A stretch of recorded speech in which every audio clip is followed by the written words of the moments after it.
Cette année anniversaire des accords d'Évian fut l'occasion de voir paraître nombre d'ouvrages sur l'Algérie, analyse historique, mémoire, roman.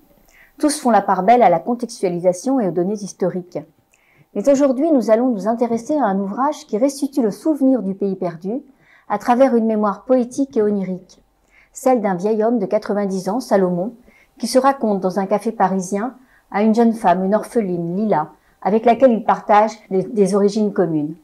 Les habitués du temps suspendu, ce premier roman de Rebecca Benamou, paru en mars dernier chez Fayard, réussit donc la prouesse de nous transmettre avec force et complexité l'âme d'un pays et de rendre un vibrant hommage à tous ceux qui y sont nés et ne peuvent pas l'oublier. Rebecca Benamou, bonjour. Bonjour. Le personnage principal de votre roman, c'est le vieux Salomon. Qui est-il et pourquoi se livre-t-il à cette jeune femme comme ça? Le vieux Salomon, c'est un personnage qui est directement inspiré de mon grand-père et que j'ai voulu mettre en scène dans ce roman de façon fictionnelle, mais j'ai voulu le mettre en scène dans un café parisien parce que moi, ce sont des endroits que je fréquente beaucoup et j'avais envie de mettre en scène deux habitués, deux personnes qui se croisent depuis des années et qui ne se connaissent pas. Et puis, au moment où Lila, mon personnage, va jouer du violoncelle, va jouer un air de Bach, un air qui va rappeler des souvenirs au vieux Salomon, en fait, cette rencontre va s'opérer et puis ils vont se parler. Et ils vont se rendre compte qu'ils sont tous les deux originaires d'un même pays et que ce pays prend toute la place dans leur conversation et dans leur relation, leur amitié naissante. Lila ne connaît pas ce pays. Non, c'est le pays de son père. Elle n'y a jamais mis les pieds, mais par la force des choses, elle fantasme beaucoup sur ce pays, elle s'imagine plein de choses. Et c'était ça qui m'était cher, en fait, c'était de confronter l'imaginaire de ce personnage qui imagine, qui échafaude en fait ce pays qu'elle ne connaît pas, et face à elle, d'avoir un personnage qui, lui, a quitté ce même pays il y a 50, 60 ans, qui n'y est jamais retourné, et donc qui, par la force des choses également, le fantasme un petit peu aussi. Alors, ce vieux Salomon raconte qu'il a un frère adoptif musulman, une sorte de double, qui s'appelle Naël. Vous l'avez inventé? Non, je l'ai pas inventé. C'est vraiment inspiré d'une histoire vraie, d'une histoire familiale que j'ai découverte assez tardivement. Mon grand-père m'en avait parlé de temps en temps, mais toujours par petites touches. Et en fait, dans les 2 dernières années de sa vie, c'est revenu. Et c'est revenu de façon beaucoup plus intense, beaucoup plus dans l'émotion. Il y avait quelque chose de l'ordre du désir insatisfait dans tout ce qu'il me disait. Il fallait qu'il y revienne. Il y avait quelque chose de pas fini. Et c'est aussi comme ça que j'ai eu l'idée de ce livre. C'est que j'avais envie d'écrire sur ce pays, sur cette mémoire, mais aussi sur cette relation fraternelle entre deux garçons qui n'étaient pas forcément prédestinés à grandir dans la même famille, mais qui, confrontés à la grande histoire, en fait, ont eu une relation passionnante, intéressante, mais déchirée et mise à l'épreuve par les grandes étapes du XXe siècle. Et ils se sont perdus de vue dans la réalité, c'est ça? Ils se sont pas exactement perdus de vue. Alors je peux pas trop révéler parce que c'est surtout dans la fin du livre. Mais ils ont été élevés dans le même foyer. Ils ont vraiment grandi ensemble. Et à l'approche de la Seconde Guerre mondiale et puis ensuite de la guerre d'Algérie, ils vont connaître des destins un petit peu différents. Et c'est ce qui fait que cette relation qui a duré pendant des années et des années va être un petit peu forcément bousculée. Alors, vous avez fait le choix, un choix esthétique, un choix romanesque, de mettre de côté les clivages communautaires. On va les retrouver qu'à la fin. Alors, pourquoi vous avez fait ça? J'ai pas voulu non plus faire preuve d'angélisme dans ce roman, mais je voulais commencer ce roman avec le regard d'un petit garçon, d'un jeune garçon. Mon grand-père a perdu sa mère à l'âge de 6 ans à peu près. Et c'est plus ou moins autour de cette période-là que donc le garçon que je nomme Naël dans le livre va devenir son frère adoptif. Et je voulais voir cette relation évoluer de leurs 6 ans jusqu'à l'âge adulte. Et les clivages communautaires quand on est enfant, peut-être qu'on les voit, peut-être qu'on les devine, mais on les voit pas avec le regard politique que peuvent avoir les adultes. Donc je voulais voir grandir cette relation hors des grands événements. Et évidemment, arrivé à l'adolescence, arrivé à l'âge adulte, ils sont plus immunisés contre les choses qui se passent. Alors les souvenirs de Salomon sont donc évoqués dans un réalisme en demi-teinte qui rappelle un peu Giono. Pourquoi vous avez fait ce choix-là? C'était important pour moi de mettre en scène les souvenirs de ce personnage en 2 temps. J'avais envie qu'il puisse se souvenir de ce passé-là, que ce passé-là ressurgisse, mais dans son présent en fait. J'avais envie aussi d'alterner entre des passages où il se raconte, où il se souvient, et des passages où il vit ces moments-là. C'était particulièrement difficile à écrire parce que quand on s'inspire de la vie d'un être cher, on y va avec beaucoup de pudeur et puis on a peur de mal faire, on a peur de pas écrire juste. Donc c'est une écriture qui m'a demandé beaucoup de temps. J'avais envie de m'approprier en fait des souvenirs qui ne sont pas les miens et de les rendre un peu miens et d'en faire quelque chose de bien ancré dans mon présent à moi. Donc dans ma façon de faire de la fiction. Et voilà, c'est ce que j'ai essayé de faire. À travers les lunettes grossissantes de la mémoire, vous dites en postface que vous voulez raconter le fantasme du pays que l'on quitte ou dont on hérite plutôt que le pays lui-même. C'est ce choix-là que vous avez fait. Oui. Donc c'est ce qui rend votre roman très beau. Alors dans ces souvenirs fantasmés, il y a des moments saisissants, terribles.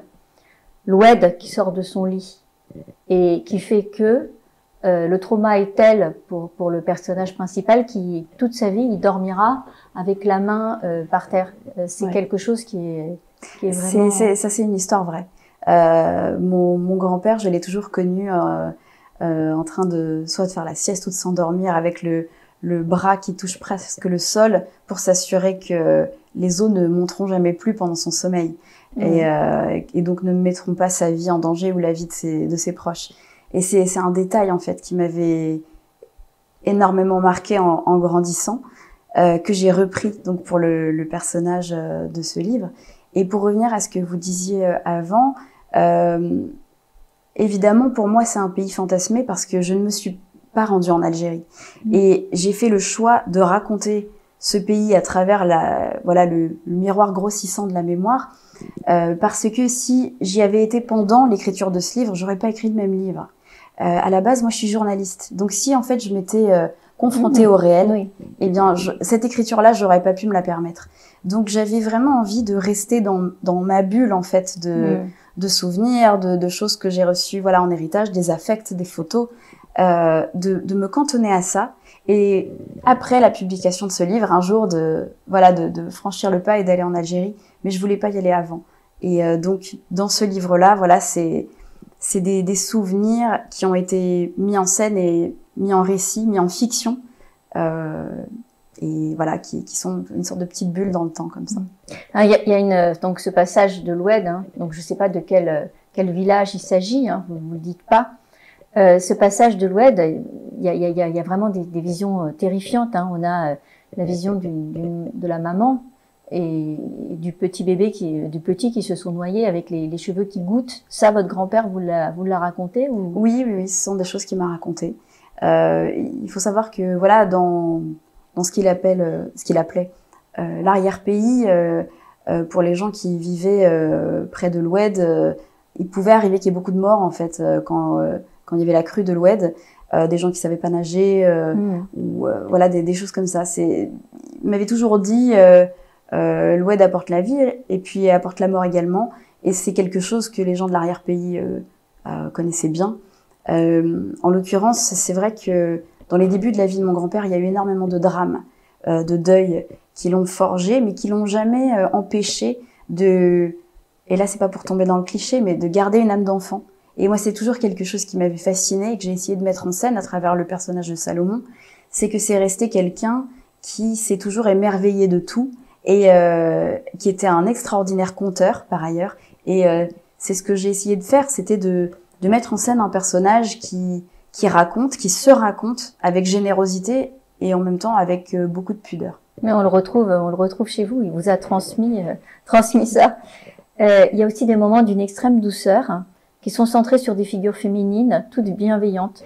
On pense notamment à une figure de brodeuse hein, qui a les mains rongées par une maladie de peau et que finalement on aime, qui pourrait faire peur, mais chez vous non. On a un peu l'impression que dans ce récit-là, vous renoncez à la figure de la sorcière. Il n'y a pas de sorcière, il n'y a pas de femme négative.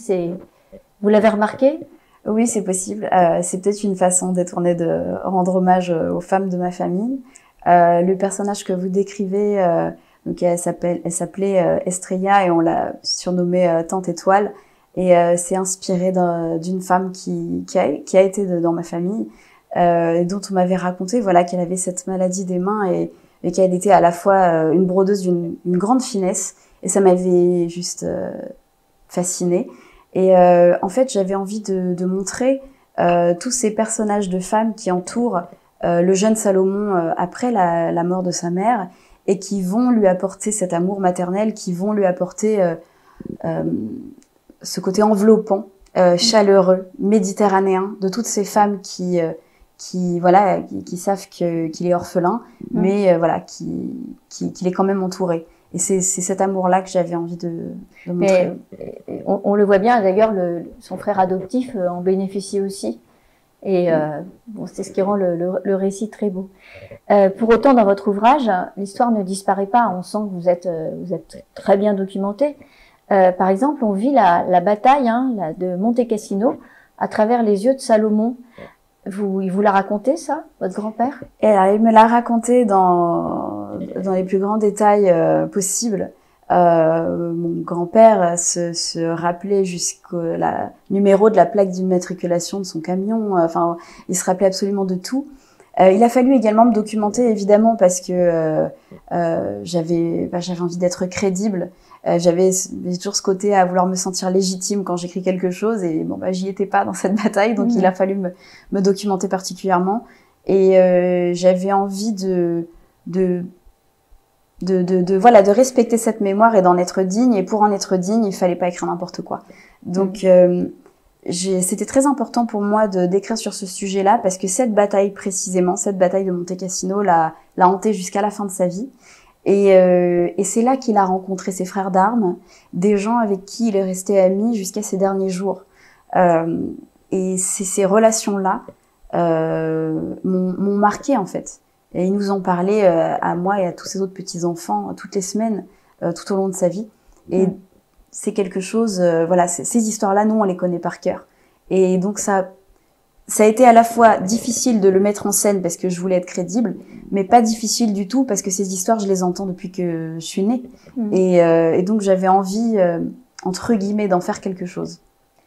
Et il y a des moments qui sont des moments extrêmement difficiles. Par exemple, quand ils sont mobilisés et qu'ils pensent aller à la guerre, ils sont en fait dans un camp, un camp extrêmement dur. Ça, c'est du vécu. C'est du vécu. Mon grand-père a passé environ 8 mois dans le camp de Bedo en Algérie.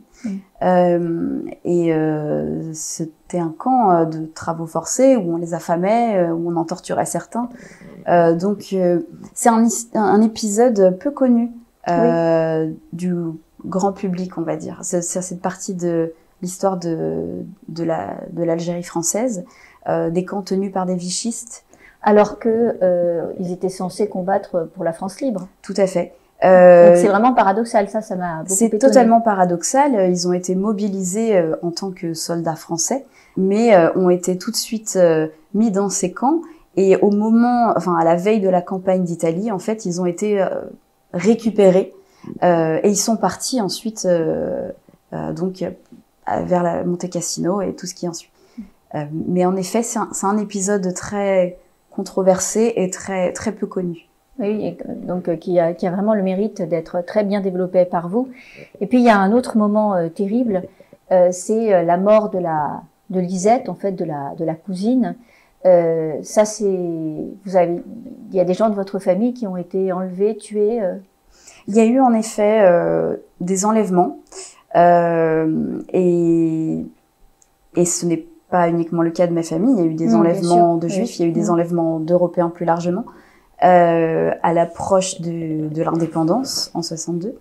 Et ce sont des épisodes terribles, mais comme je vous l'ai dit, j'avais pas non plus envie de faire preuve d'angélisme. C'est-à-dire que j'avais envie de parler d'une cohabitation intercommunautaire et de cette relation très fraternelle et très aimante entre Salomon et Naël, mais j'avais pas non plus envie de cacher les drames qui entouraient cette relation où les communautés en Algérie à ce moment-là. Cet épisode en fait partie et évidemment, voilà, à l'approche de la guerre d'Algérie, les violences se sont multipliées, ce qui a décidé votre grand-père à partir. Voilà, exactement. Voilà. Alors, bravo, parce que c'est une vraie réussite. Lisez Les Habitués du temps suspendu, un roman d'une grande beauté, au réalisme poétique, hommage à une génération d'exilés dont, pour nombre d'entre nous, nous portons un peu l'héritage. Merci Rebecca. Merci.